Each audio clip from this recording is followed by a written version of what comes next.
In today's world, the hot cars on the market are electric.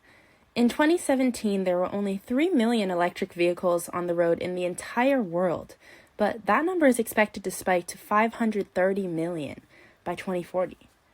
I mean, who wouldn't want one?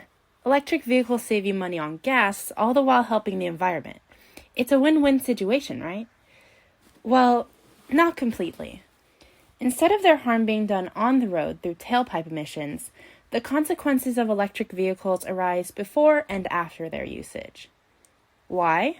Well, most of the issues with electric vehicles come from the component that allowed them to cut ties with fossil fuels in the first place, the lithium-ion battery.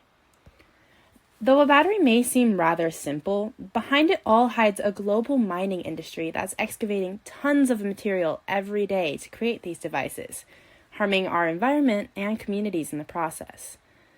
Most significant are the impacts of lithium and cobalt, two of the main players in lithium-ion batteries. Ironically, mining of these materials requires the use of massive amounts of fossil fuels and water. What's even worse is that the Lithium Triangle, a region that's home to more than half of the world's lithium, is already in one of the driest areas on Earth. So mining deprives local communities of what little water supply they have. The mining also releases toxic chemicals into nearby soil and groundwater, hurting neighboring ecosystems and populations. Toxic groundwater can even enter our homes and schools, leading families to unknowingly use these dangerous waters for cooking, drinking, and bathing, contaminating themselves in the process. Take the Democratic Republic of the Congo, or the DRC, for example. Home to 70% of the world's cobalt, higher urinary concentrations of various metals were found among individuals who lived nearby mining sites, especially in children. Which metals, you ask? Well, all of these.